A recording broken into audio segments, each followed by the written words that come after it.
اور نماز سے فارغ ہو کر آدھ پون گھنٹے قیلولہ کیا، پھر اپنے گھر کے لیے روانہ ہوئے۔ چوک پر آ کر بس پکڑی۔ بس کچھ تاخیر سے ملی اور کچھ سفر بھی سست روی سے طے کیا۔ مزید یہ ہوا کہ ان کی منزل سے 1 میل پہلے ہی اتار دیا گیا کہ بس نے دوسری طرف مڑنا تھا۔ وہ ٹھنڈی سانس لے کر اترے اور پیدل چلنا شروع کر دیا۔ عصر کا وقت تنگ ہو رہا تھا۔ انہیں فکر ہوئی کہ نماز ادا کر لیں۔ ادھر ادھر دیکھتے ہوئے چلتے رہے کہ پانی نظر آئے تو وضو کریں۔ یہ وہ زمانہ تھا جب آبادی کا پھیلاؤ بے تحاشا نہ تھا۔ خصوصاً دیہاتوں میں آبادی صرف محدود جگہ پر ہوتی، اس کے بعد طویل جگہ غیر آباد اور ویران ہوتی۔ غریب لوگ عموماً پیدل سفر کرتے، خوشحال لوگ گھوڑے اور بھگیاں استعمال کرتے۔ خیر، ایک جگہ انہیں چند ایک کچے مکانات نظر آئے۔ باہر کچھ مویشی بندھے ہوئے تھے۔ وہ تیزی سے بڑھے اور ایک جگہ بیٹھے ہوئے بڑے میاں سے پانی مانگا تو انہوں نے فوراً ہی ڈول میں پانی فراہم کر دیا۔ انہوں نے وہیں وضو کر کے نماز ادا کی۔ بڑے میاں کا شکریہ ادا کر کے چلنے لگے تو بڑے میاں نے ان سے ان کی منزل کے بارے میں پوچھا اور پھر مغرب سے پہلے پہلے پہنچنے کی تاکید کی۔ غلام محمد تیز تیز قدموں سے چلنے لگے۔ پھر بھی چلتے چلتے راستے میں مغرب کا وقت ہو گیا۔ انہیں کچھ فکر سی ہونے لگی کیونکہ ان کے بزرگوں نے ہمیشہ مغرب کے وقت گھر سے باہر رہنے سے منع کیا تھا اور اس وقت وہ گھر سے بہت دور تنہا اس ویرانے میں تھے۔ خیر، وہ تیز تیز چلتے رہے کہ کچھ ہی فاصلہ باقی تھا۔ کچھ دیر بعد انہوں نے ایک صاف جگہ دیکھ کر اپنا صافہ زمین پر بچھایا اور مغرب کی نماز ادا کرنے لگے۔ نماز کے دوران بارہا انہیں کچھ عجیب سی سرسراہٹیں محسوس ہوئیں جنہیں انہوں نے تنہا ہونے کا وہم سمجھ کر نظر انداز کیا۔ جلد نماز ختم کی، صافہ جھاڑ کر کندھے پر رکھا اور آگے کو قدم بڑھا دیے۔ 2-3 قدم ہی چلے تھے کہ بہت ہی دل فریب خوشبو کا جھونکا آیا اور پھر انہوں نے نسوانی ہنسی کی آواز سنی تو وہ رکے اور ادھر ادھر دیکھا۔ کچھ بھی دکھائی اور سنائی نہ دیا۔ انہوں نے آیات زیر لب پڑھتے ہوئے چلنا جاری رکھا۔ کچھ ہی دیر بعد وہ اپنے گاؤں کی حدود میں داخل ہو گئے۔ پھر گھر پہنچنے میں دیر نہیں لگی۔ والدہ گویا دروازے سے لگی بیٹھی تھیں۔ انہوں نے دیکھتے ہی شکر بجا لایا اور دیر سے آنے کی وجہ پوچھی اور اپنی فکر مندی کا اظہار کیا۔ غلام محمد تھکے ہوئے تھے۔ منہ ہاتھ دھویا، کپڑے بدلے اور صحن میں بچھی چارپائی پر والد کے پاس بیٹھ گئے۔ ان کے دونوں چھوٹے بھائی بھی آ کر پاس ہی بیٹھ گئے۔ انہوں نے گھر والوں کو پورے دن کی رویداد سنائی اور مغرب کی نماز کے بعد ہونے والی بات کھول کر گئے۔ یہ ان کی دانست میں کچھ قابل ذکر بات ہی نہ تھی۔ رات کا کھانا سب نے ساتھ کھایا، پھر عشاء کی نماز کے لیے مسجد روانہ ہو گئے۔ نماز سے واپسی پر سونے کے لیے چھت پر آ گئے۔ چونکہ غلام محمد بہت زیادہ تھکے ہوئے تھے، فوراً نیند سو گئے۔ نیند کا یہ سلسلہ 3-4 گھنٹے ہی چلا ہوگا کہ غلام محمد گہری نیند سے اچانک ہی بیدار ہو گئے۔ چند لمحوں تک انہیں اپنی بیداری کی وجہ سمجھ میں نہیں آئی۔ پھر وہ کروٹ لے کر دوبارہ سونے لگے تو انہیں وہی مانوس خوشبو اپنے آس پاس محسوس ہوئی۔ پھر انہیں لگا کہ کسی نے دھیرے سے ان کے پاؤں کو چھوا ہو۔ انہوں نے چونک کر اپنی پائنتی کی طرف دیکھا تو کچھ بھی نظر نہ آیا۔ نیند کا غلبہ کچھ ایسا تھا کہ وہ غور کیے بغیر سو گئے، لیکن نیند میں جاتے ہوئے بھی انہوں نے اپنے پاؤں پر دوبارہ وہی لمس محسوس کیا۔ سب معمول کے مطابق اٹھے، وضو کے بعد مسجد کو چل دیے۔ واپسی پر کنویں سے نہائے، گھر آ کر ناشتہ کیا اور معمولات کا آغاز ہو گیا۔ رات والا واقعہ انہوں نے اپنا وہم سمجھ کر نظر انداز کر دیا تھا۔ آج ان کی ملازمت کا پہلا دن تھا۔ وہ اپنی تقرری والے چک میں گئے اور ایک مصروف دن گزارا۔ واپسی پر ٹانگا پکڑا اور گھر آ گئے۔ گھر کے تمام افراد ان کی سرکاری ملازمت سے بہت خوش تھے۔ ایک ایسے گاؤں میں جہاں اکثریت آبادی غربت اور پسماندگی کی زندگی بسر کر رہی ہو، وہاں پر سرکاری ملازمت پیشہ افراد رشک کی نظر سے ہی دیکھے جا سکتے تھے۔ پیر نیاز حسین کے آباء و اجداد غالباً 50 برس پہلے اس گاؤں میں وارد ہوئے تھے۔ ان کے علم و فضل اور زہد و تقوی کے باعث وہ خاندان اب تک ان کے نام سے عزت سمیٹتا چلا آ رہا تھا۔ پیر نیاز حسین اس پورے علاقے کے واحد پیر تھے۔ اس دور کے دستور کے مطابق ہر شخص کسی نہ کسی روحانی ہستی سے وابستگی کے بغیر نامکمل سمجھا جاتا تھا۔ ان خاندانوں پر اللہ کا خصوصی کرم تھا۔ ان کے دادا واقعی ایک خدا رسیدہ تھے۔ ان کی اولادیں اگرچہ ان جیسا روحانی مرتبہ تو نہ پا سکیں، لیکن بہرحال عزت کی کمی نہ تھی۔ غلام محمد کے والد احمد دین کی پیر نیاز حسین سے بہت بنتی تھی۔ ان میں دوستی کی حد تک بے تکلفی پائی جاتی تھی۔ پیر صاحب اگرچہ خود بہت زیادہ روحانی مراتب نہیں رکھتے تھے، باپ دادا کی ساکھ سے بات چل رہی تھی، لیکن ان کی اہلیہ بہت متقی خاتون تھیں۔ زندگی کا زیادہ حصہ عبادت میں گزرتا تھا۔ غلام محمد بچپن میں پیر صاحب کے صاحبزادے عابد حسین کے ساتھ کھیلے تھے۔ عابد حسین کو والدہ نے اپنے طریق پر رکھا، ان کی روحانی تربیت میں کوئی کمی نہ رہنے دی۔ ہاجرہ خاتون بہت ہی صاحب نظر تھیں۔ غلام محمد کی نیک نفسی کی ابتدا ہی سے بھانپ کر اپنے بیٹے کا انہیں ساتھی بنایا۔ وہ واحد مرد تھے جو گھر تک آنے کی اجازت رکھتے تھے، ورنہ ان کے گھر میں مزید خواتین کے علاوہ گاؤں کے کسی مرد نے جھانکا تک نہیں تھا۔ غلام محمد کی والدہ نے گھر پر سوجی کے لڈو میوے ڈال کر تیار کیے اور انہیں ایک بڑے تشت میں رکھ کر غلام محمد اور ان کے والد کو کہا کہ وہ پیر صاحب کا منہ میٹھا کروائیں۔ باپ بیٹا پہلے سے ہی دل میں یہی بات لیے بیٹھے تھے۔ عصر کی نماز ادا کر کے فوراً ہی چل دیے۔ پہلے ڈیرے پر گئے، غلام محمد کی ملازمت کا بتایا تو پیر صاحب بہت خوش ہوئے۔ شفقت سے سر پر ہاتھ پھیرا، منہ میٹھا کیا، پھر دعائے خیر کی۔ تمام حاضرین نے ان کی تقلید میں دعا کی۔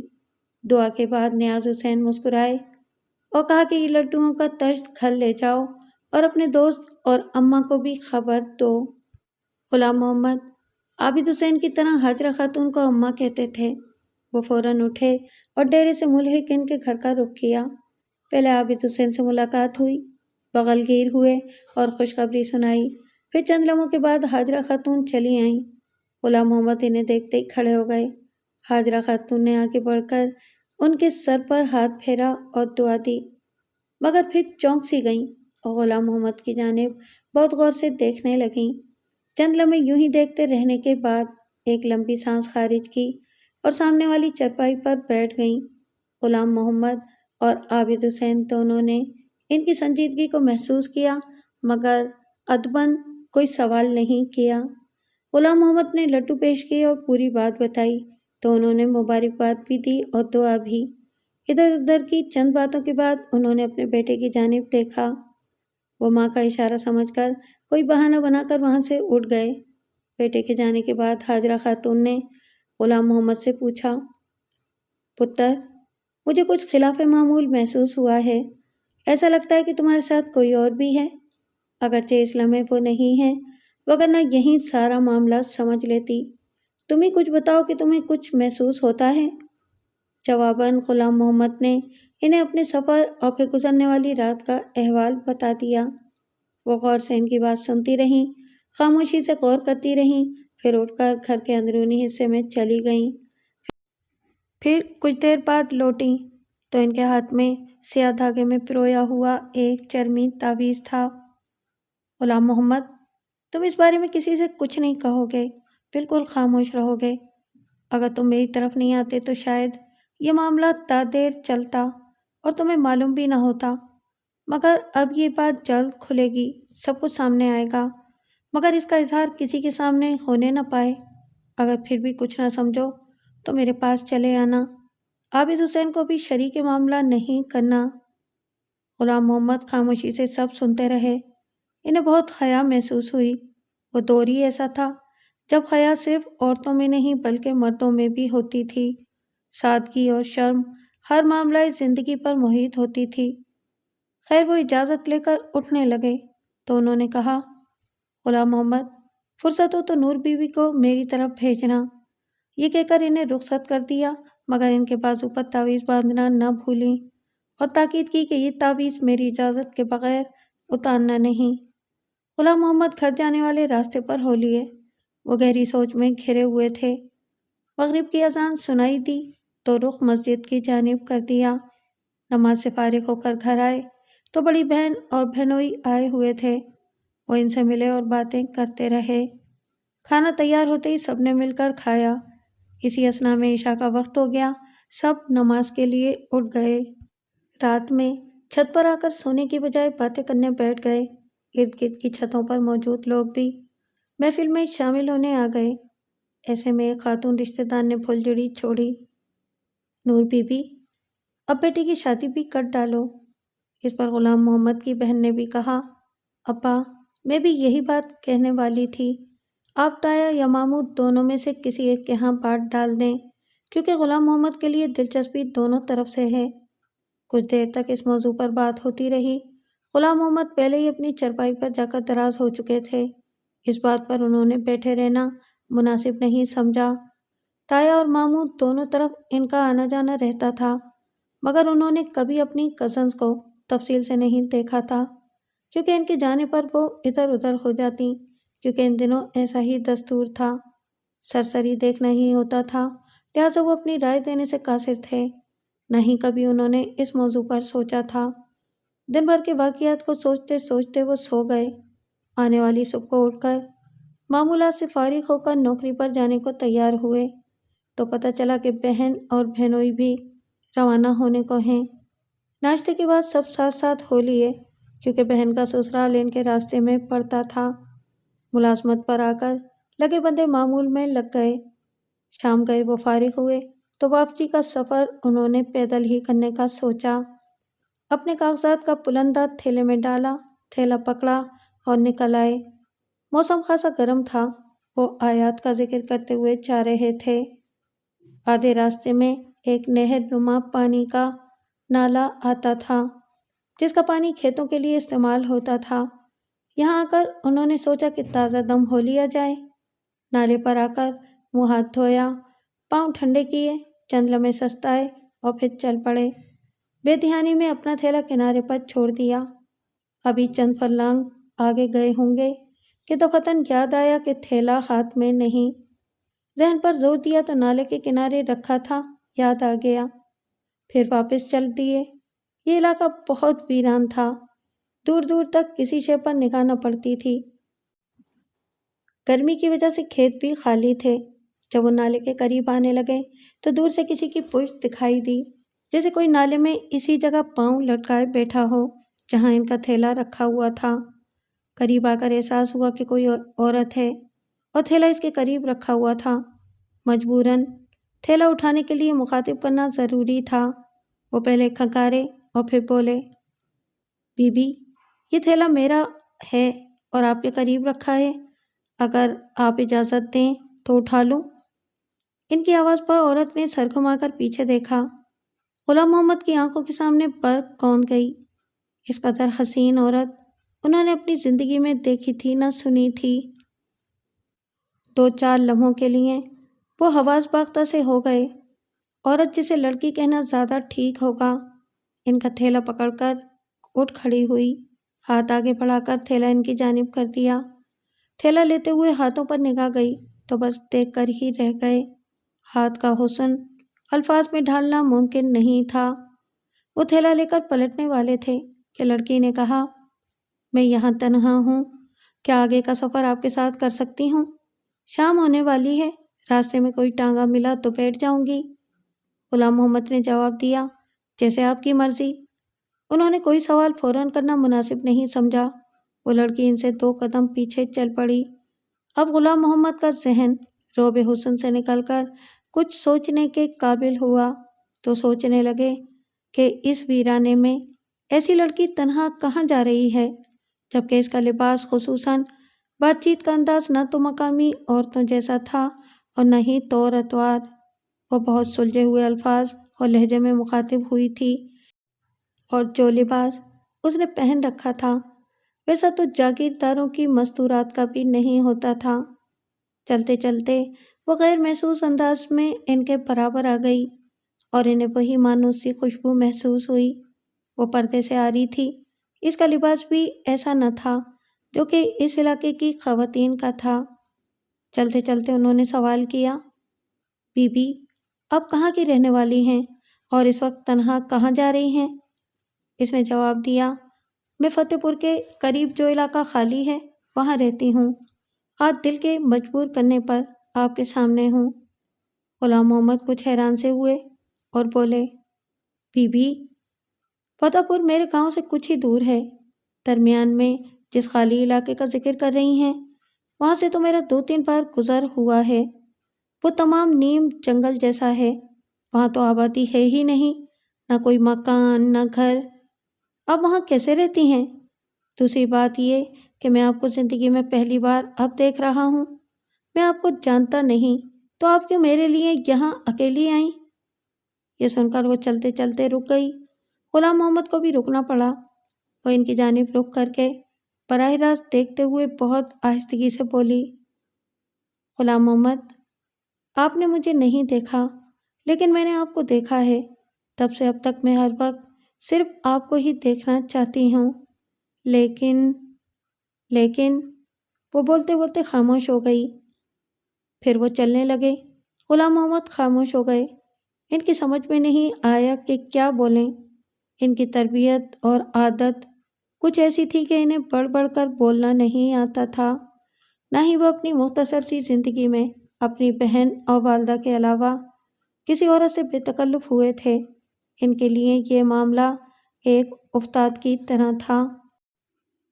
غلام محمد، میں اپنے بارے میں سب کچھ بتاؤں گی، پہلے اپنے دل سے پوچھو، اپنی زندگی کے فیصلے خود کرو، دوسروں کے ہاتھ میں مت دو۔ اتنے میں نہ جانے کہاں سے ایک بگی آ کر وہاں رک گئی جو کہ ساری خالی تھی۔ کوچوان ہی دکھائی دیا۔ وہ لڑکی اس میں سوار ہوئی، انہیں بھی بیٹھنے کو کہا تو وہ خاموشی سے بیٹھ گئے اور بگی چل پڑی۔ ان کے گاؤں کے بالکل قریب آ کر رک گئی۔ وہ اترے، ابھی شکریہ ادا کرنا ہی چاہتے تھے کہ بگی ہوا ہو گئی تو وہ ایک سانس بھر کر گھر کی جانب ہو لیے۔ رات کو سونے کے لیے لیٹے تو اس شام پیش آنے والے واقعات کے بارے میں سوچنے لگے۔ انہوں نے اس پر کسی سے فی الحال بات کرنا بہتر نہیں سمجھا۔ اس لڑکی کا سراپا ان کے دل و دماغ پر چھا گیا تھا۔ ان کا دل چاہ رہا تھا کہ وہ ایک بار پھر نظر آ جائے، پھر ان سے باتیں کرے۔ دفعتاً دل میں خیال آیا کہ حاجرہ خاتون نے تاکید کی تھی کہ کوئی بھی بات ہو صرف ان کو آ کر بتائیں، لہٰذا وہ اگلے دن حاجرہ خاتون سے ملنے کا فیصلہ کر کے سو گئے۔ نصف رات کے قریب ان کی آنکھ کھل گئی۔ انہیں سمجھ میں نہیں آیا کہ وہ کیوں جاگ گئے ہیں۔ پھر ان کی طبیعت پر بوجھ پڑنے لگا جو چند ہی منٹوں میں بڑھتا گیا۔ وہ بے چین ہو کر بیٹھ گئے۔ پھر خود ہی دل چاہنے لگا کہ وہ نیچے جائیں۔ وہ آہستگی سے اٹھے اور نیچے کا رخ کیا۔ نیچے اپنے کمرے میں آ کر لیٹ گئے۔ کمرے میں گہرا اندھیرا تھا، پھر بھی نہ جانے کیوں ان کے بوجھ میں کمی ہونے لگی، یہاں تک کہ وہ پرسکون ہو گئے۔ گرمی کے باوجود انہیں گرمی نہیں لگ رہی تھی۔ وہ سونے کی کوشش کرنے لگے۔ اندھیرے میں اچانک ایک سایہ سا لہرایا، پھر وہی خوشبو پھیل گئی۔ اس بار وہ جاگ رہے تھے، اس لیے کچھ چونک سے گئے۔ دھیرے سے کوئی لمس ان کو اپنی کمر پر محسوس ہوا۔ وہ ڈرے نہیں، بس متجسس ہو گئے۔ ان کے کان میں بالکل مدھم سی سرگوشی ہوئی، آپ مجھے یاد کر رہے تھے نا؟ اس کے بعد خاموشی۔ انہوں نے خود ہی مخاطب کیا، مجھے لگتا ہے کہ تم یہاں ہو، اگر ہو تو پھر سامنے کیوں نہیں آتی؟ لیکن اس کے بعد وہ انتظار ہی کرتے رہ گئے۔ حاجرہ خاتون امور خانہ داری سے فارغ ہونے کے بعد اطمینان سے بیٹھ رہی۔ صاحبزادے اور شوہر تو عشاء کی ادائیگی کے بعد مسجد چلے گئے، مگر وہ عشاء کی نماز پڑھنے کی بجائے گہری سوچ میں بیٹھی رہیں۔ وہ اس گتھی کو سلجھانے کے لیے سرا تلاش کرتی رہیں۔ جب تک سرا ہاتھ لگا دونوں کی واپسی ہو گئی۔ نوکرانی کو دودھ تیار کر کے دینے کا کہہ کر اٹھیں۔ شوہر سے کہا کہ آج انہیں کچھ خصوصی وظائف کرنے ہیں، لہٰذا وہ ان کا انتظار کرنے کے بجائے سو جائیں، انہیں کچھ وقت لگے گا۔ اس کے بعد وضو کر کے اپنی عبادت کی کوٹھری میں آ گئیں۔ عشاء ادا کی، اس کے بعد کافی دیر تک اپنے وظائف میں مشغول رہیں۔ دفعتاً ان سے کچھ فاصلے پر ایک ادھیڑ عمر عورت نمودار ہوئی۔ اس نے آہستگی سے انہیں سلام کیا اور قریب آ کر زمین پر بیٹھ گئی۔ بی بی، ہم ناچیز کو کیسے یاد کیا؟ بلقیس، ہم نے تم سے کچھ باتیں جاننا تھیں، اس لیے زحمت دی۔ زحمت کیسی بی بی؟ ہم غلام ہیں، پوچھئے۔ پھر کافی دیر تک حاجرہ خاتون ان سے دھیمی آواز میں گفتگو کرتی رہیں۔ مطمئن ہونے کے بعد اس خاتون کو جانے کی اجازت دے دی۔ بلقیس الوداعی سلام کرنے کے بعد ویسے ہی غائب ہو گئی۔ حاجرہ خاتون پھر دوبارہ پڑھائی میں مشغول ہو گئیں۔ نصف گھنٹے کے بعد کچھ پڑھ کر انہوں نے مغرب کی جانب پھونک ماری۔ اس کے چند لمحوں کے بعد ایک لڑکی ان کے سامنے موجود ہوئی۔ اس نے سر پر سیاہ دوپٹہ اوڑھ رکھا تھا، نگاہیں جھکی ہوئی تھیں۔ ان سے 2 قدم قریب آ کر سلام کیا اور بیٹھ گئی۔ پتر، میرے قریب آ کر بیٹھ، مجھے تجھ سے کچھ بات کرنی ہے۔ لڑکی خاموشی سے ان کی جائے نماز کے پاس بیٹھ گئی۔ مجھے معلوم ہے کہ تم بھی ہماری طرح مسلمان ہو۔ کلثم نام ہے نا تمہارا؟ والد فوت ہو چکے ہیں، حافظ قرآن بھی ہو، اس لیے میرے دل میں تمہارا احترام ہے۔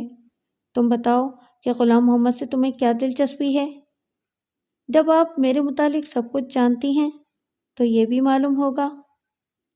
نہیں، یہ نہیں معلوم، اس لیے خود ہی کچھ بتاؤ۔ غلام محمد سے ملنا بس ایک اتفاق تھا۔ میں نے انہیں دیکھا مگر انہوں نے نہیں۔ ایک بار دیکھ لینے کے بعد پھر کچھ بھی اور دیکھنے کی خواہش نہیں رہ گئی۔ مجھے ان کے ظاہر سے ان کا باطن نظر آیا۔ میں نے انہیں ظاہری دیکھنے کے بعد پسند ضرور کیا تھا، لیکن کئی روز ان کے ساتھ ساتھ رہنے پر میرا ارادہ مصمم ہے۔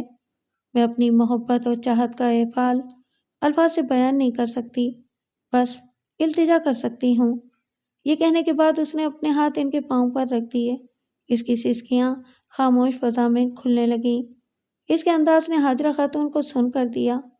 وہ سوچے بیٹھی تھیں کہ ان کے سامنے روایتی ہستی آئے گی اور وہ ہمیشہ کی طرح اپنے دبدبے سے اپنی بات منوا لے گی، مگر یہ سب ان کے اندازوں سے بالکل الٹ تھا۔ انہوں نے اس کے سر پر دست شفقت پھیرا اور نرمی سے پچکارا۔ کلثم نے اپنی روشن آنکھیں ان پر مرکوز کر دیں۔ بی بی، مجھے معلوم ہے کہ آپ مجھے غلام محمد سے دور کر سکتی ہیں۔ آپ کے اختیارات ہمارے اختیارات سے زیادہ ہیں، مگر یاد رکھیے گا میرا خون آپ کی گردن پر ہوگا۔ براہ کرم مجھے سمجھائیے گا بھی نہیں، کیونکہ میری محبت آپ انسانوں کی طرح عارضی نہیں۔ میں اس تعلق کو نبھانے کے لیے ہر طرح کی قربانی دوں گی۔ حاجرہ خاتون نے کہا، میں نے ابتدا میں ہی اس معاملے کو بھانپ کر اس کی والدہ کو بلوا کر اس کی شادی کی بات کان میں ڈال دی تھی۔ اب تک تو یقیناً معاملہ آگے بڑھ چکا ہوگا۔ کیا یہ مناسب ہوگا کہ وہ لوگ اپنوں کے سامنے شرمسار ہوں؟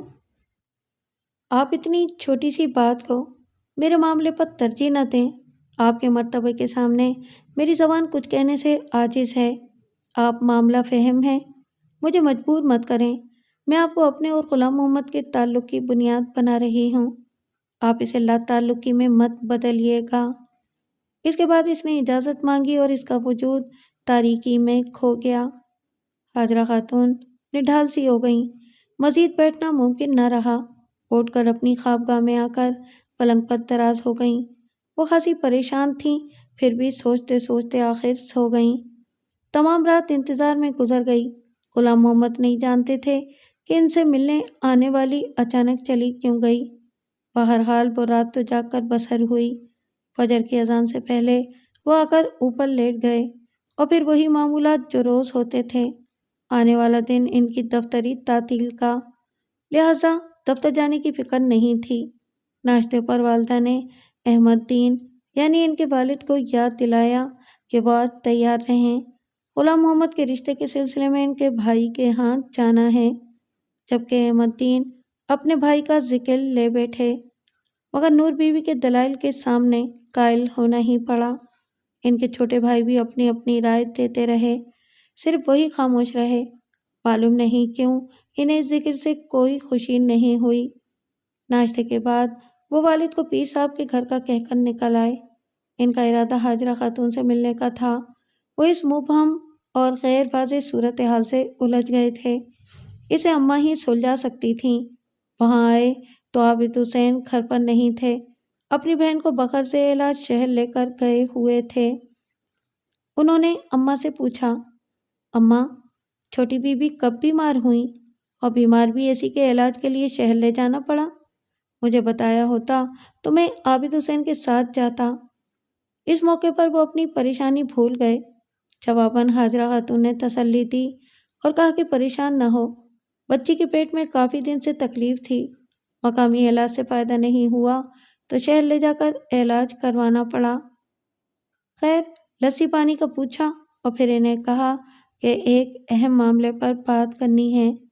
غلام محمد کہنے لگا، اماں، میں بات کرنے کے لیے ہی آیا تھا، مجھے سمجھ نہیں آ رہا کہ یہ سب کیا ہے۔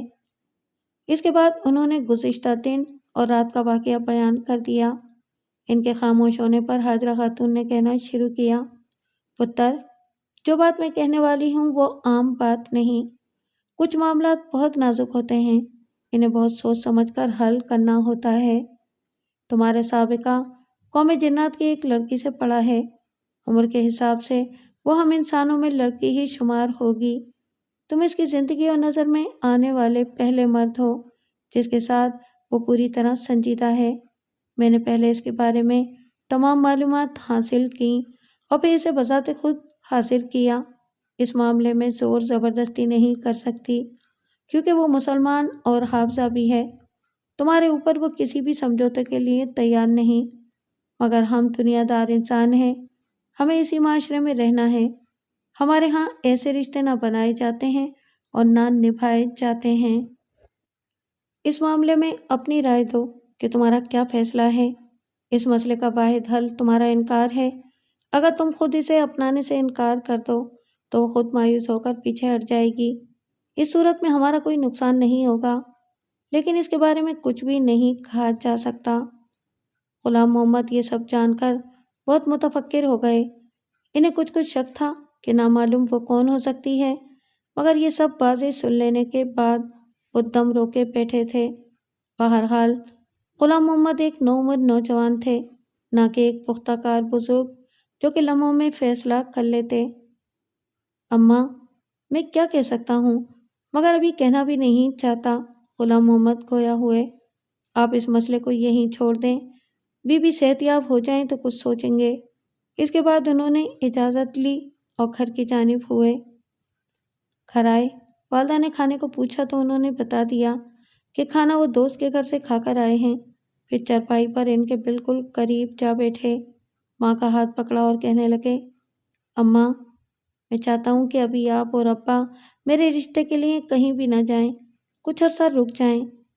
نور بی بی نے سوال کیا، پر کیوں پتر؟ اگر ذہن کسی طرف ہے تو بتا۔ نہیں اماں، میرے ذہن کسی طرف بھی نہیں ہے، اسی لیے تو منع کر رہا ہوں۔ بس آپ لوگ ابھی کہیں نہ جاؤ، میرا دل نہیں مانتا۔ ابا کو بھی تم ہی بتا دینا، میرا نام نہ لینا، زیادہ دیر نہیں، بس کچھ وقت دو، پھر اپنی مرضی سے جو چاہے کرنا۔ جواباً نور بی بی نے انہیں تسلی دی کہ فی الحال وہ اس سرگرمی کو موقوف کر دیتی ہیں، بعد میں اس بارے میں کچھ کر لیں گے۔ پھر آرام کرنے کی نیت سے اپنے کمرے میں آ گئے۔ گرمی اپنے عروج پر تھی، اس وقت وہ کیلولہ کرنے لیٹ گئے۔ ان کے دونوں بھائی اس وقت نہ جانے کہاں تھے۔ وہ تنہا ہوئے تو آج صبح ہونے والی باتوں پر غور و فکر کرنے لگ گئے۔ وہ اپنے طور پر فیصلہ کرنا چاہتے تھے۔ دل مسلسل کلثوم کی طرف کھنچ رہا تھا، جبکہ دماغ اس غیر فطری رشتے پر سماج اور گھر والوں کے رد عمل سے ڈرا رہا تھا۔ نہ جانے کتنی دیر وہ سوچتے رہے، پھر گہری نیند سو گئے۔ وہ غالباً خواب دیکھ رہے تھے، لیکن نہیں، یہ خواب نہیں تھا۔ وہ ایک نامعلوم سی جگہ پر تھے، ایک بڑا سا کمرہ، سجا سجایا اور خوبصورت۔ ایک طرف مسہری پڑی ہوئی تھی، شاہانہ طرز کی، جیسے کسی مغل شہنشاہ کی ہو۔ اس کے قریب وہ خود ایک زر نگار کرسی پر بیٹھے تھے۔ پورا کمرہ ان کے علاوہ کسی بھی ذی روح سے خالی تھا۔ انہیں لگا کہ وہ کسی کا انتظار کر رہے ہیں۔ پھر مانوس سی خوشبو کے ساتھ وہ کمرے میں آئی، دھیرے دھیرے چلتے ہوئے ان کے بالکل سامنے مسہری پر آ کر بیٹھ گئی۔ اس نے فیروزی رنگ کا خوبصورت لباس پہن رکھا تھا۔ اس کی خوبصورتی پر اس کے حور ہونے کا گمان ہوتا تھا۔ اس نے انہیں سلام کیا، میرا نام کلثوم ہے، آگے یقیناً آپ جان گئے ہوں گے۔ اس نے جھکی جھکی نگاہوں کے ساتھ کہا، ہاں مجھے اماں نے بتایا ہے۔ وہ بولے، تو پھر آپ نے کیا فیصلہ کیا ہے؟ کلثوم نے سوال کیا۔ غلام محمد نے کہا، میں آپ کو جان ہی کہاں پایا ہوں کہ فیصلہ کر سکوں۔ آپ کی اماں کی مداخلت کے باعث مجھے ابتدا میں ہی اپنا آپ ظاہر کرنا پڑا، ورنہ میں نے پہلے آپ کے دل میں جگہ حاصل کرنے کے بعد ہی یہ سوال اٹھانا تھا، یا شاید یہ سوال کرنے کی نوبت ہی نہ آتی، مگر اب آپ کو فیصلہ سنانا ہی ہوگا۔ لیکن یاد رکھیے گا کہ آپ آدمزاد تو چند دہائیوں کی زندگی پاتے ہیں، مگر ہم ہزار سال جیتے ہیں۔ آپ تو انکار کرنے کے بعد نئی زندگی شروع کر لیں گے، جو ہمارے نزدیک بہت مختصر سی ہوتی ہے، لیکن میں صدیوں کے لیے زندہ مصلوب ہو جاؤں گی، کیونکہ آپ کے بعد زندگی صرف قید تنہائی ہوگی۔ مگر کلثوم، میں دل و جان سے آپ کو قبول کر بھی لوں تو باقی سب کو کیسے مطمئن کروں گا؟ غلام محمد کی بات پر کلثوم مسکرائی اور نگاہ اٹھا کر انہیں دیکھا۔ آپ نے مجھے قبول کر کے میری تمام پریشانی ختم کر دی ہے، اور آپ کی پریشانی ختم کرنا میرا ذمہ ہے۔ آپ کو کچھ نہیں کرنا، صرف اپنا فیصلہ حاجرہ خاتون تک پہنچا دیجیے، کیونکہ ایسا نہ ہو کہ وہ آپ کو مجبور کر دیں۔ وہ اپنی جگہ سے اٹھی اور غلام محمد کے پاؤں میں بیٹھ کر ان کے ہاتھ اپنے ہاتھوں میں لے کر ان کی طرف دیکھتے ہوئے بولی، غلام محمد، آپ زبان دیجیے اور وعدہ کیجیے کہ آپ کسی کو خاطر میں نہیں لائیں گے اور مجھ سے ضرور شادی کریں گے۔ غلام محمد گویا ہوئے، اگر میں آپ سے نہ ملا ہوتا تو معمول کے مطابق ہی زندگی گزارتا اور وہی کرتا اور ہوتا جو سب کرتے ہیں، جو ہوتا چلا آ رہا ہے، مگر اب آپ کے علاوہ میں کسی کو شاید زندگی میں جگہ تو دے سکوں، مگر دل میں نہیں۔ اس بات پر کلثوم اٹھی اور ان کا شکریہ ادا کیا، اور پھر ایک چھوٹی سی سونے کی ڈبیا غلام محمد کو دی اور کہا، پہلی فرصت میں حاجرہ خاتون کو اپنے فیصلے سے آگاہ کیجیے۔ وہ اگرچہ مخالفت کریں گی، مگر آپ اپنے ارادے پر مضبوطی سے قائم رہیے گا۔ جب وہ آپ کے فیصلے سے متفق ہو جائیں تو یہ ڈبیا ان کو دیجیے گا۔ آگے کے معاملات ان کے ساتھ ہمارے قبیلے کے بڑے باہمی رضامندی سے طے کریں گے۔ پھر یہ منظر تحلیل ہو گیا۔ عصر کی اذان بلند ہوئی تو وہ ہڑبڑا کر اٹھے۔ وہ پسینے سے شرابور تھے۔ انہیں لگا کہ وہ خواب دیکھ رہے تھے، لیکن اٹھتے ہوئے لگا کہ ہاتھ میں کچھ ہے۔ دیکھا تو وہی طلائی ڈبیا ان کے ہاتھ میں تھی۔ نہ جانے کیوں ان کا دل خوشی سے بھر گیا۔ تو یہ سب سچ تھا؟ وہ خود سے مخاطب ہوئے۔ اب میں اپنا وعدہ ضرور پورا کروں گا۔ ڈبیا کو احتیاط سے جیب میں محفوظ کیا اور درود شریف پڑھتے ہوئے وضو کرنے چل دیے۔ نماز کے بعد خیال آیا کہ حاجرہ خاتون سے فوراً ملنا مناسب نہیں، ابھی کچھ روز ٹھہر جاتا ہوں، پھر اس بابت اپنے فیصلے سے انہیں آگاہ کروں گا، ورنہ وہ اسے میرا جذباتی قدم سمجھیں گی۔ دل میں یہ طے کر کے وہ مطمئن ہو گئے۔ 2 دن معمول کے مطابق گزر گئے۔ تیسرے روز وہ اپنا کام نپٹا کر گھر آ رہے تھے۔ گرمی کے باعث سنسانی چھائی ہوئی تھی اور کوئی یکا بھی دکھائی نہ دے رہا تھا۔ وہ آیات کا ورد کرتے ہوئے آ رہے تھے۔ دفتن 4 حضرات بہت معزز دکھائی دینے والے، لمبے چوڑے، مضبوط جسم اور ادھیڑ عمر، ان کے قریب آ کر سلام کیا، باری باری مصافحہ کیا اور پھر بولے، بیٹا، تم سے کچھ بات کرنی ہے، ہمارے ساتھ چلو۔ غلام محمد کو ایک لمحے کے لیے کچھ اشتباہ ہوا، لیکن پھر کچھ سوچ کر ان کے ہمراہ چلنے کو تیار ہو گئے۔ وہ انہیں لے کر شمال کی جانب چل پڑے۔ بمشکل 25 قدم چلے ہوں گے کہ سامنے ایک گھر دکھائی دیا۔ وہ انہیں لے کر اندر آئے، ایک بڑے سے کمرے میں آ کر بٹھایا اور خود چاروں ان کے دائیں بائیں بیٹھ گئے۔ ان میں سے جو سب سے بزرگ تھے، انہوں نے بات کا آغاز کیا، بیٹا، ہمارے قبیلے کے ایک معزز فرد کی بیٹی نے ہم سے تمہارے لیے درخواست کی ہے، چونکہ اب وہ معزز ہستی مرحوم ہو چکے ہیں اور ان کی جان بھی قبیلے کی دفاع میں ہونے والی جنگ میں گئی تھی۔ اگر یہی بات ہمارے قبیلے کی کوئی اور خاتون کرتی تو وہ ہمارے لیے نہ صرف ناقابل قبول ہوتی بلکہ ناقابل معافی بھی، لیکن چونکہ درخواست گزار نہ صرف قابل احترام ہستی ہے بلکہ ہماری بچیوں کی معلمہ بھی، لہٰذا ہم کوئی سخت قدم نہیں اٹھا سکتے۔ دوسرا، آپ کے سر پر حاجرہ خاتون کا ہاتھ بھی ہے۔ ہم شریر جنات سے تعلق نہیں رکھتے بلکہ امن پسند اور حدود کے پابند مسلمان جنات ہیں، اور یہ طے ہے کہ شادی کے بعد وہ بالکل انسانوں جیسی رہے گی، جناتی فطرت سے بہت دور ہو جائے گی، یعنی کسی وقت بھی آپ اس کے جنی ہونے کا شبہ تک نہیں کر سکیں گے۔ آپ بتائیے، آپ نے کیا طے کیا ہے؟ جواباً غلام محمد چند لمحے خاموش رہے اور پھر گویا ہوئے، محترم، آپ کی نرم خوئی کا شکریہ۔ آپ ہی بتائیے، کلثوم خاتون عورت ہو کر میرے لیے اپنے خاندان، معاشرہ اور پیاروں کی قربانی دے کر میرا ساتھ چاہتی ہیں۔ ہماری زندگی آپ کے مقابلے میں بے حد مختصر ہوتی ہے۔ میرے بعد انہوں نے تنہائی کا صحرا عبور کرنا ہے، انہوں نے چل کر میرے ساتھ آنا ہے، ایک دوسرے معاشرے کو اختیار کرنا ہے جو ان کی فطرت پر نہیں۔ انہوں نے مجھے اپنے ساتھ جانے کا مطالبہ کیا ہے، پھر میں مرد ہو کر کیوں پیچھے ہٹوں اور انہیں مایوس کروں؟ ان کے جذبات صادق نے مجھے بہت مضبوط کر دیا ہے، میں بھی ان کی محبت میں مبتلا ہوں۔ آگے آپ اپنا فیصلہ صادر کر دیجئے تاکہ ہم دونوں کی قسمت کا فیصلہ ہو جائے۔ یہ سن کر ان کے بائیں جانب بیٹھے ہوئے باریش بزرگ نے سبحان اللہ کہا، پھر کہنے لگے کہ ہماری بچی کا انتخاب غلط نہیں، آپ نے ہمارے تمام شکوک رفع کر دیے ہیں۔ آپ جا کر شادی کے انتظامات کیجئے، باقی ہم سنبھال لیں گے۔ ہم سب بصورت انسان آ کر آپ دونوں کی شادی انجام دیں گے، آپ کو کوئی وضاحت نہیں دینی پڑے گی۔ ہم اجازت ملتے ہی حاجرہ خاتون سے ملاقات کرتے ہیں۔ وہ تمام اٹھ کھڑے ہوئے، اس بار انہوں نے پیشانی پر بوسہ دیا اور دروازے پر آ کر رخصت کیا۔ غلام محمد اپنی خوشی کو سنبھالتے ہوئے گھر آ گئے۔ اس شام انہوں نے جا کر اماں کو تمام صورتحال سے آگاہ کیا، ساتھ ہی کلثوم کی دی ہوئی طلائی ڈبیا ان کے ہاتھ میں دھر دی، جو کہ انہوں نے خاموشی سے لے لی اور انہیں بے فکر رہنے کو کہا۔ غلام محمد کے لیے ان کا رویہ بہت حیران کن تھا۔ انہیں ان کی طرف سے بھرپور مزاحمت کی توقع تھی کہ وہ انہیں اس فیصلے سے باز رکھنے کی کوشش کریں گی، مگر انہوں نے کوئی باز پرس کرنے کی بجائے خاموشی سے اس معاملے کو نمٹانے کی حامی بھر لی۔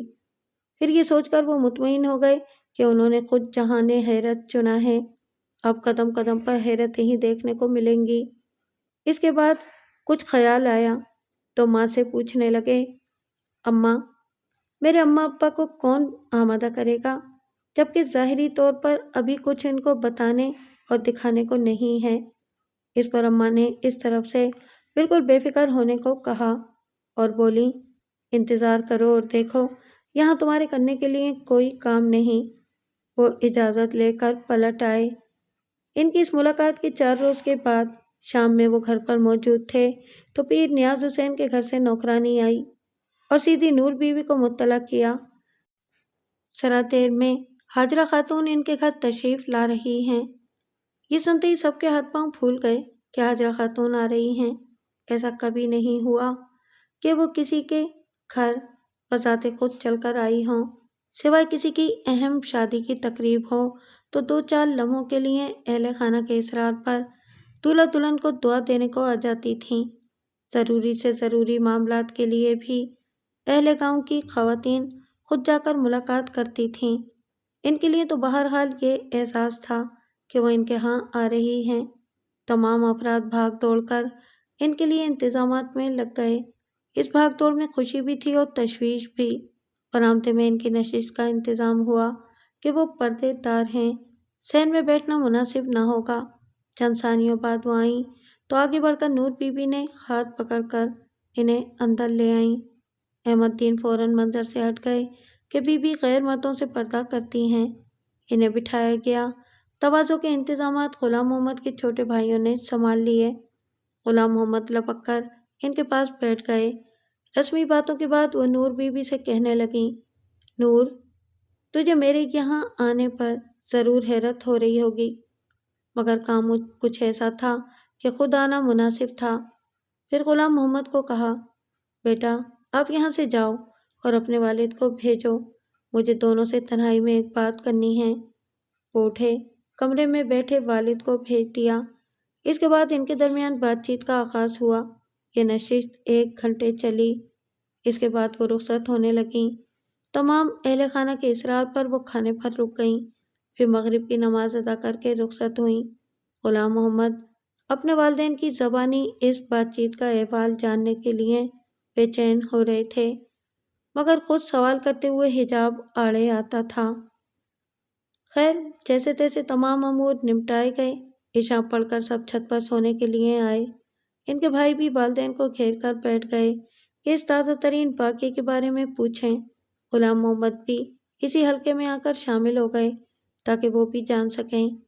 احمد دین، ان کے والد نے کہا، آج بھی غلام محمد کے رشتے کے بارے میں بات کرنے آئی تھیں۔ وہ چاہتی ہیں کہ غلام محمد کی شادی ان کی پسند کی لڑکی سے کی جائے جو کہ ان کے جان پہچان کے لوگ ہیں۔ واضح رہے، یہ وہ دور تھا جب خاندان برادری کی اکائی بہت محدود اور مضبوط ہوا کرتی تھی۔ خاندان سے باہر شادی کا تصور تک نہیں تھا۔ شادی بیاہ کے معاملات صرف والدین اور بھائی بہن نہیں بلکہ برادری کے بڑوں کی شمولیت سے طے پاتے تھے۔ ان لوگوں کے لیے یہ معاملہ گمبھیر تھا، لیکن حاجرہ خاتون نے انہیں در پردہ حکماً یہ نسبت طے کرنے کو کہا تھا اور ان کا حکم نہ ماننا ان کے لیے ناممکن تھا۔ لہٰذا کل وہ تمام اہم رشتہ داروں کے ہمراہ مزید تفصیلی بات چیت کے لیے پیر نیاز حسین کے گھر جانے والے ہیں۔ غلام محمد کو قطعاً حیرت نہ ہوئی جبکہ ان کے بھائی سخت حیران ہوئے۔ حاجرہ خاتون نے اپنے شوہر پیر نیاز حسین کو تنہائی میں بلا کر تمام واقعہ گوش گزار کیا اور یہ بتایا کہ 4 روز پہلے کلثوم کے قبیلے کے اہم افراد ان کے سامنے حاضر ہو کر اس غیر رسمی شادی کو تسلیم کرنے کے لیے تیار ہیں۔ وہ باقاعدہ حاجرہ خاتون کے میکے والوں کے جان پہچان والے عزیز بن کر رشتے اور شادی کے معاملات انجام دیں گے تاکہ کوئی مسئلہ پیدا نہ ہو۔ وہ شاید اس معاملے کو نرمی سے نہ برتتے مگر حالات کے پیش نظر دونوں فریقین کو افہام و تفہیم سے چلنا ہوگا۔ پیر صاحب نے وعدہ کیا کہ وہ انہیں بصورت انسان بلا لیں۔ وہ دونوں طرف کے لوگوں کی ملاقات کروا کر بدست خود یہ شادی طے کروائیں گے۔ اگرچہ کہ برادری سے باہر شادی ان کے یہاں تقریباً ناممکن ہے مگر ان کے خود اور حاجرہ خاتون کی شمولیت کے باعث تمام اعتراضات دم توڑ دیں گے۔ اگلے دن احمد دین اور نور بی بی اپنے قریبی عزیز و اقارب کو لے کر پیر صاحب کے گھر گئے۔ یہ پہلا موقع تھا کہ گاؤں کے کسی فرد کی شادی کا معاملہ پیر نیاز حسین کے گھر پر ان کی اہلیہ کی پسند پر طے ہو رہا تھا۔ یہ بات ایک ہی دن میں تقریباً تمام گاؤں میں پھیل گئی۔ خیر، وہ ان کے ہاں پہنچے تو وہاں پیر نیاز حسین، عابد حسین اور چند خاص اشخاص کے علاوہ 7-8 مرد اور 2 خواتین بھی تھیں۔ آنے والے تمام لوگ ان ہستیوں کو دیکھ کر کچھ مرعوب ہو گئے کیونکہ یہ تمام کے تمام بہت باروب اور معزز دکھائی پڑتے تھے، ساتھ ہی حسن و جمال کا نمونہ بھی۔ پہلے رسمی سلام دعا اور گفتگو ہوئی اور دودھ بادام کے مشروب سے تواضع کی گئی۔ ان تکلفات کے بعد پیر صاحب غلام محمد کے والدین اور ان کے عزیز و اقارب سے بات چیت کا آغاز کیا۔ اگرچہ گاؤں کے معاملات اہل گاؤں خود ہی طے کرتے ہیں مگر غلام محمد کا معاملہ الگ ہے۔ حاجرہ خاتون اپنی پسند سے ان کی نسبت طے کرنا چاہتی ہیں۔ اگر کسی کو اعتراض ہے تو وہ کہہ سکتے ہیں۔ اس کے بعد انہوں نے ان ہستیوں کا تعارف اپنی اہلیہ کے دور کے عزیزوں کے طور پر کروانے کے بعد رشتے پر بات شروع کر دی اور بذات خود اس نسبت کو طے کرنے کی درخواست کی۔ اس پر احمد دین نے فوراً اٹھ کر ان کے ہاتھوں کو بوسہ دیا اور کہا، آپ اور بی بی دونوں بہت عقیدت و احترام والی ہستیاں ہیں، آپ کا حکم سر آنکھوں پر۔ پھر انہوں نے دونوں بھائیوں سے رائے مانگی جو سب نے پیر صاحب پر اعتماد کا اظہار کیا۔ پھر نیاز حسین نے عورتوں کو کہا کہ وہ گھر کے اندر چلی جائیں اور بچی دیکھ لیں کیونکہ ان لوگوں کی رہائش بہت دور پار کے علاقے میں ہے، اس لیے احمد دین کے اہل خانہ کی سہولت کے لیے انہیں یہاں بلایا گیا ہے۔ تمام خواتین گھر کے اندرونی حصے میں آ گئیں، حاجرہ خاتون کی دست بوسی کی، محبت سے ملی۔ پھر انہوں نے کلثوم اور ان کی والدہ کو بلوایا۔ ان دونوں کے آنے سے کمرہ روشن سا ہو گیا۔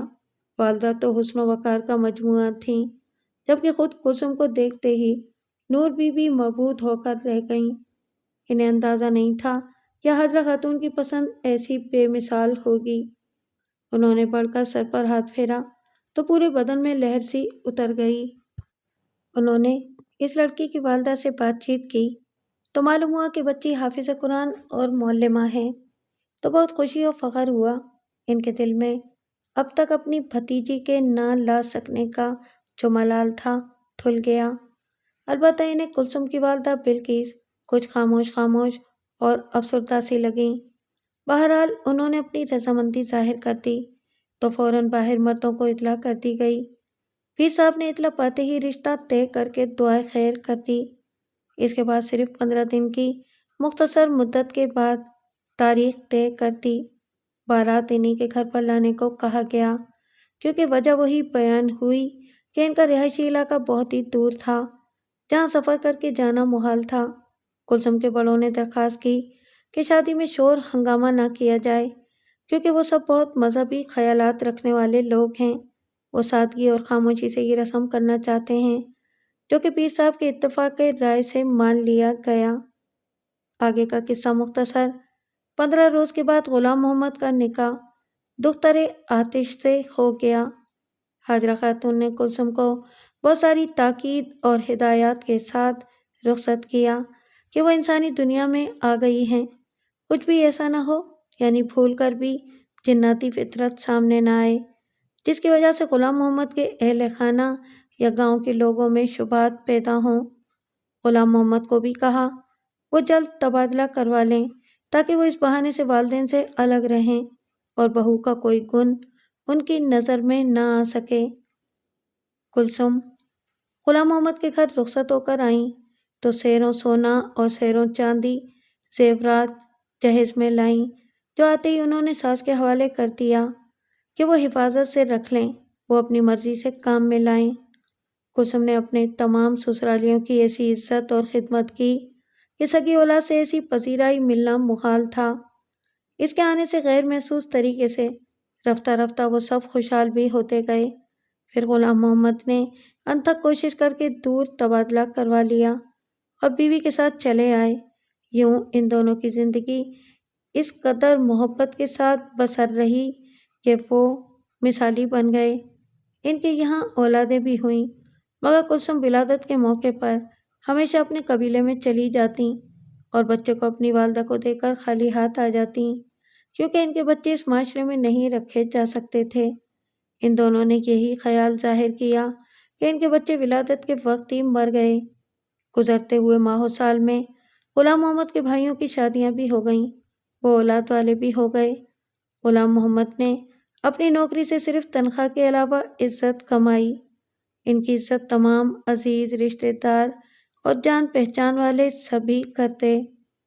قیام پاکستان کے بعد ان کے سکھ اور ہندو دوست ہجرت کر گئے۔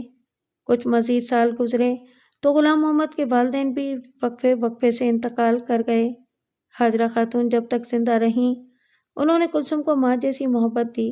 ان کا انتقال ہوا تو گویا نیاز حسین تنہا ہی ہو گئے۔ انہوں نے اپنی جگہ بیٹے کو دے کر خود گوشہ نشینی اختیار کر لی۔ غلام محمد کی دوستی اور محبت عابد حسین سے بدستور قائم رہی۔ وہ اپنے بھائیوں، بڑی بہن اور ان کی اولادوں سے بہت محبت کرتے تھے۔ اپنے بھانجے بھتیجوں کو جائیدادیں بنا دیں، تعلیم دلوائی۔ سب کو ان سے یہی گلہ تھا کہ وہ ریٹائرمنٹ کے بعد بھی ان کے ساتھ آ کر نہیں رہے، ہمیشہ الگ گھر میں رہے، مگر اس بات کے پس پردہ حکمت صرف وہی دونوں جانتے تھے۔ ان دونوں کو آپس میں اس قدر محبت تھی کہ کبھی غلام محمد اپنی بیوی سے ایک دن بھی الگ نہ رہے۔ بالآخر 75 برس کی عمر میں آ کر بیمار رہنے لگے۔ کلثوم نے ان کی خدمت میں اضافہ کر دیا، ہر طرح سے علاج معالجہ کروایا، مگر بڑھتی عمر کے باعث کمزور ہوتے چلے گئے۔ یوں طویل بیماری کے بعد ایک شب جمعہ وہ تہجد کے وقت انتقال کر گئے۔ ان کے انتقال کے بعد ان کے سسرالی رشتہ دار بھی آئے۔ نماز جنازہ کے موقع پر اس قدر ہجوم تھا کہ گاؤں کے لوگ حیران رہ گئے۔ نامعلوم لوگ سفید لباس میں ان کے آخری ایام میں شامل ہوئے۔ کلثوم ان کی وفات کے بعد تنہا رہیں تو غلام محمد کی بہن صفیہ ان کے پاس رہنے آ گئیں کہ بھاوت تنہائی سے گھبرا نہ جائیں۔ کلثوم کی حالت دیکھ کر دیکھنے والوں کی آنکھیں چھلک جاتیں۔ انہوں نے شوہر کے مرنے پر آہو بکا تو نہ کی، لیکن خاموشی سے یہ صدمہ سہا، مگر ان کا حال دیکھ کر لگتا تھا کہ ان کا جسم روح سے خالی ہے۔ وہ بس پردہ نشین ہو کر عبادت کرتی رہیں۔ 4 ماہ 10 دن انہوں نے کڑی عبادت کر کے گزارے۔ عدت کے آخری روز انہوں نے نند کو بلا کر کہا، کل ان کے میکے والے آئیں گے اور ان کو لے جائیں گے۔ صفیہ نے بہت منت سماجت کی کہ وہ نہ جائیں، مگر انہوں نے وہاں رہنا قبول نہ کیا۔ پھر کلثوم نے صفیہ سے وعدہ لیا کہ وہ انہیں بہت اہم بات بتانے والی ہیں، مگر وہ پابند ہوں گی کہ یہ سب حقیقت انہی کی ذات تک محدود رہے اور کسی کے علم میں نہ آئے۔ کلثوم نے اپنی نند کو شروع سے آخر تک تمام حقیقت بیان کر دی۔ جیسے ہی صفیہ کو معلوم ہوا کہ اس کی بھاوج جن زادی ہیں تو انہیں یقین ہی نہ ہوا، مگر کلثوم نے جب ثبوت دیا تو وہ قائل ہو گئیں، مگر صفیہ کو بالکل خوف محسوس نہ ہوا۔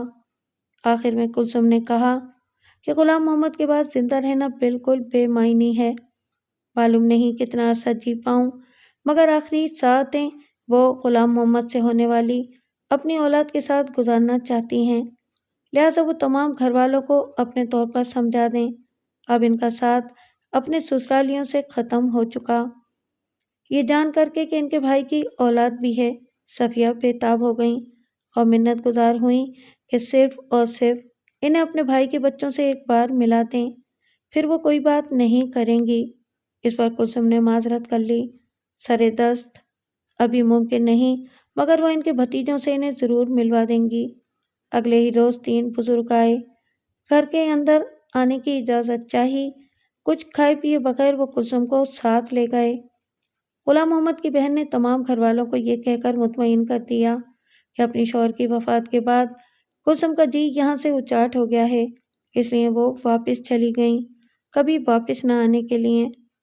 صفیہ نے بہت طویل عمر پائی، تقریباً 95 برس کی عمر میں وفات پائی۔ وہ میری نانی تھیں اور انہیں تمام بچوں میں سب سے زیادہ محبت مجھ سے تھی۔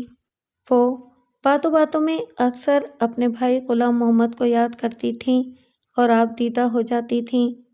میں 15 سال کی تھی جب انہوں نے مجھے یہ قصہ سنایا تھا، مگر میں نے کبھی باقی بہن بھائیوں یا کسی کو بھی یہ باتیں نہیں بتائیں، مگر ایک سوال تھا جو ذہن میں رہ گیا۔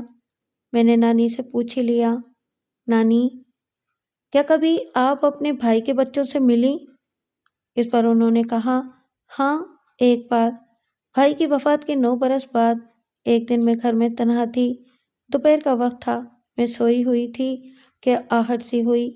آنکھ کھلی تو دیکھا کہ 2 بہت حسین نوعمر لڑکے میرے پلنگ کے پاس کھڑے تھے۔ میرے جاگنے پر انہوں نے کہا، پھوپھی جان السلام علیکم۔ میں ایک دم کھڑی ہو گئی تو وہ بولے، پھوپھی آج ہماری والدہ کلثوم وفات پا گئی ہیں۔